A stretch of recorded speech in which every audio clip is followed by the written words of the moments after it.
system lockdown enabled.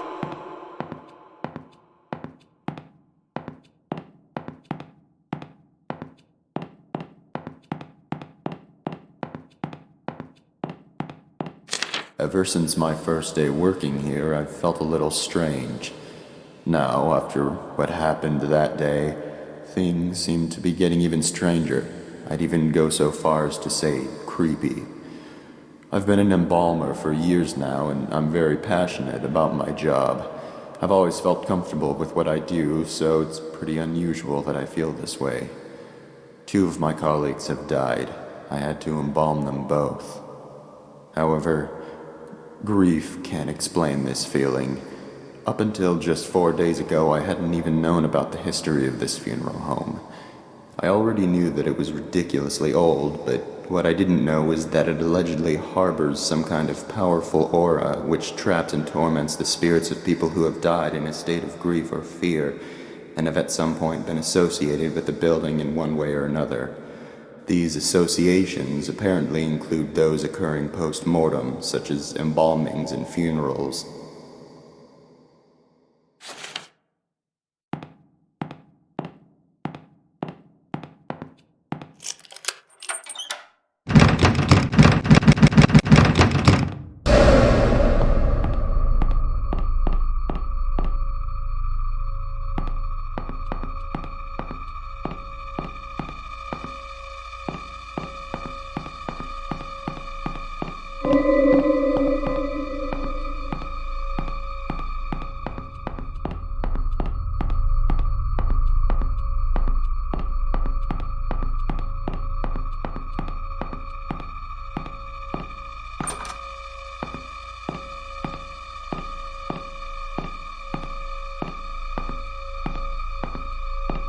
To make things even weirder, this place has a serious lockdown system.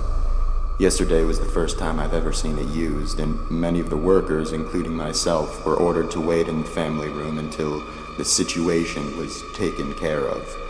No one I've spoken to about it knows why it was done, or at least they won't say. All I know is that these safety glass windows and electronic gates appear to be designed for keeping things in rather than out. I was the first responder that day. I was the first and only person to make it to Myrtle's side before she passed away. She managed to give Sullivan a parting "I love you" on that baby monitor, but that was the last communication they ever had. The last thing she ever did was give me that piece of paper. It was a short poem she had written for Sullivan earlier that day. She asked me to give it to him, and I promised her I would. Then she slipped away. I guess Sullivan had picked up by Myrtle's weak rasping in the baby monitor that something was happening to her, because soon after she'd passed, he came running into the hall from the upstairs arrangement room. But he was too late. She was gone. That's when he broke down. I'd never seen him show so much emotion towards Myrtle before. Then, of course, the rest happened. I'll keep my promise, even now. It's all I can do for my dear friends.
They still haven't buried them. Sullivan has been lying in his coffin now for 2 days, and Myrtle for 3.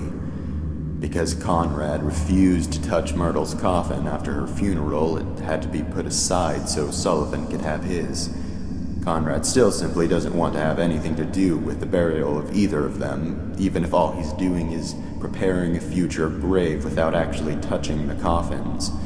I'm starting to wonder if he had some type of unpleasant encounter with Myrtle and Sullivan's coffins, or he heard some absurd rumor about their corpses. What's sad is that Myrtle and Sullivan don't have relatives who care enough about their burials to actually do something about this. Michael was embarrassed to have to tell all the relatives and friends that the actual burials couldn't be held yet. Even so, none of them objected. Maybe they just didn't see a point in doing so, considering the person they would be doing it for is already gone. I don't know. As far as feeling nervous around coffins, I do get a strange vibe now in the visitation room. The atmosphere in there is starting to feel different. The air feels heavier, a little bit oppressive even. It seems to be more noticeable today than it was yesterday. I'm not quite sure if I believe in ghosts or not, but it seems to fit what I've heard before about locations having uncomfortable, negative energy due to evil or extremely upset spirits. Maybe it's just normal stuffy air. There aren't any windows in there, and it is the middle of summer.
It turns out that Devin got into the morgue by stealing Sullivan's key card from the office.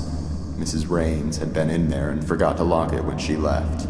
Nobody knows exactly how the kid figured out the passcode, but considering what a flake his mother is, that's probably just something else she inadvertently compromised. They're burying Sullivan with a few of his belongings from the funeral home. I guess because he had worked here for so long and was so loyal to his job. Michael revealed that one of those belongings is Sullivan's key card. Of course, they would need to deactivate it from the system to avoid any breaches and the chance that it was stolen, but then again, Mrs. Raines would be the one who would do that. I discovered earlier today that Devin had stolen the system lock override key as well and hidden it somewhere in the building. This has got to be the most troublesome, ill-behaved kid I have ever encountered.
funeral service for Sullivan James. Please gather in the visitation room.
Sullivan James was blind as a bat.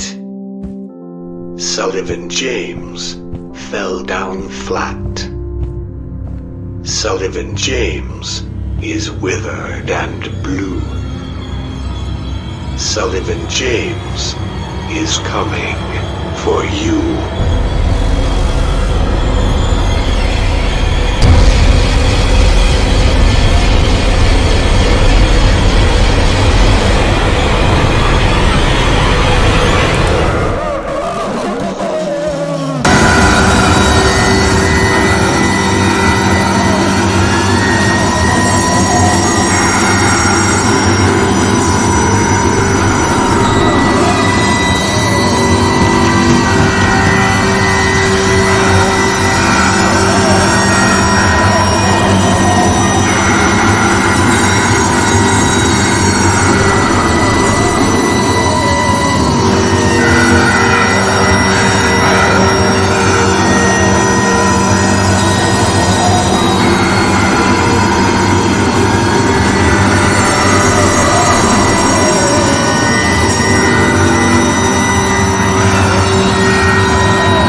Everyone here is dead. They've all been killed.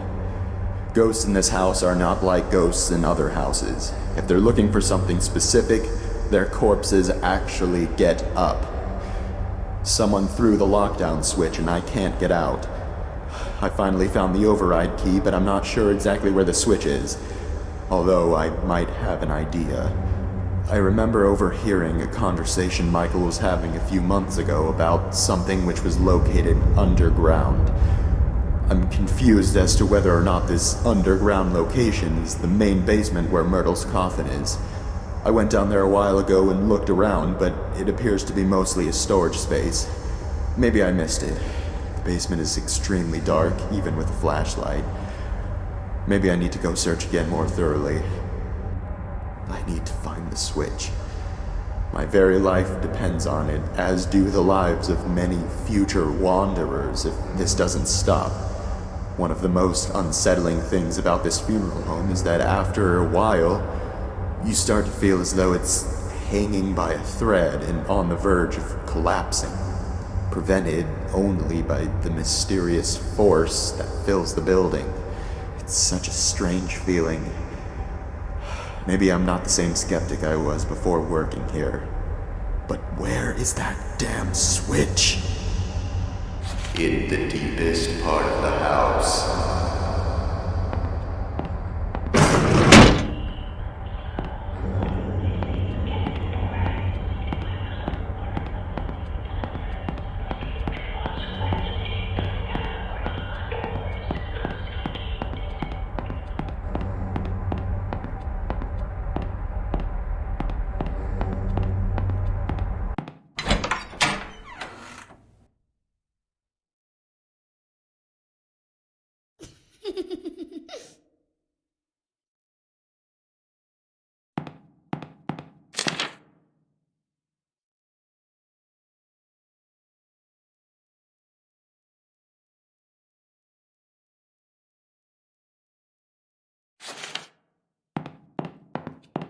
No.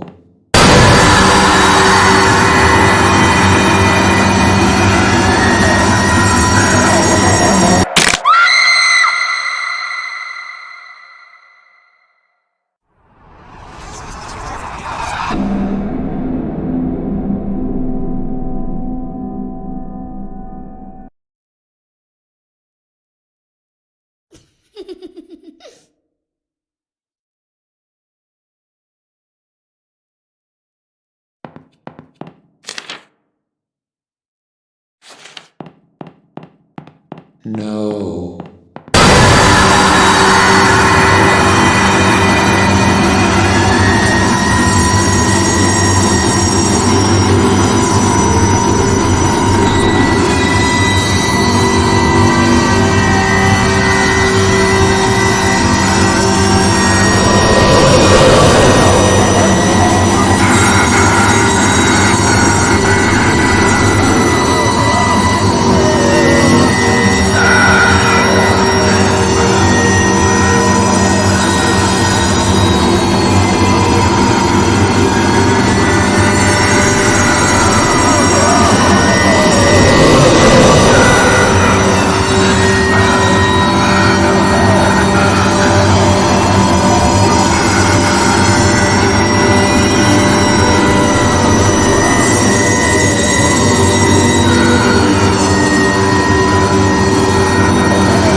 This is it.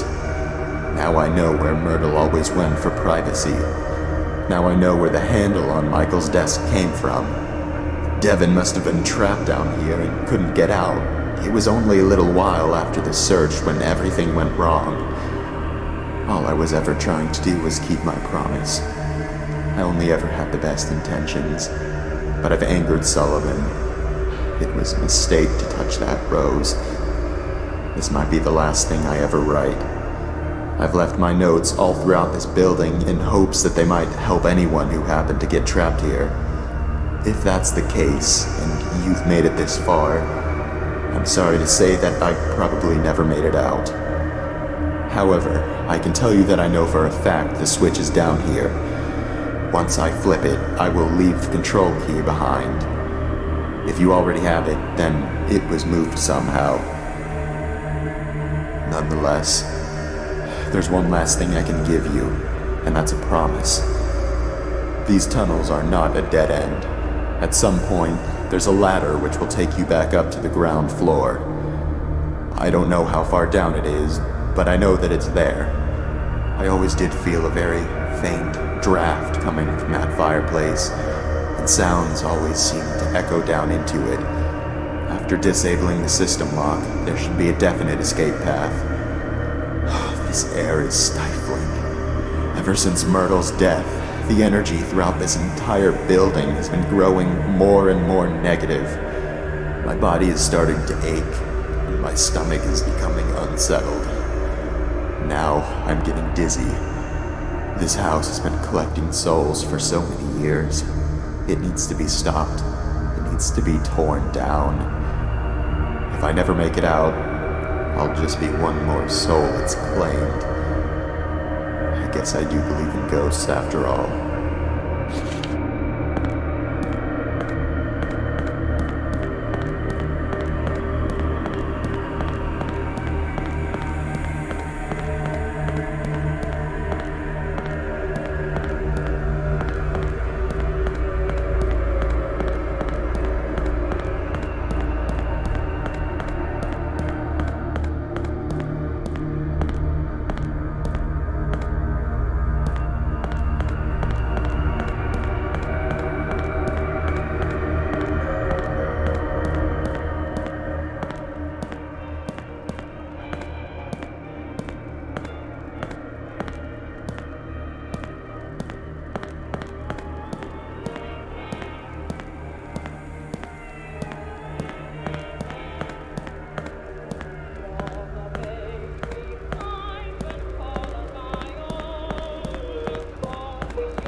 baby blues, you're gonna cry, baby. Cry, baby blues, just be goodbye, baby. Sugar all mine, you're so refined. You won't do this, you won't do that, now what's on your mind?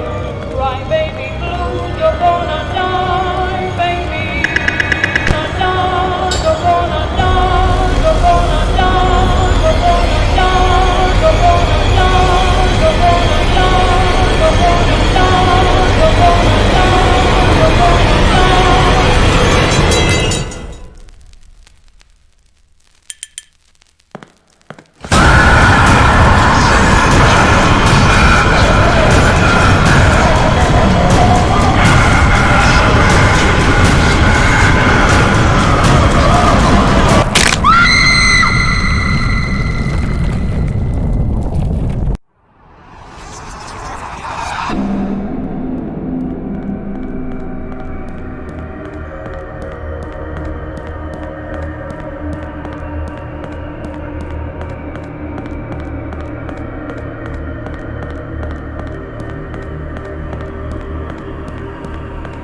Cry baby blue, just mean goodbye.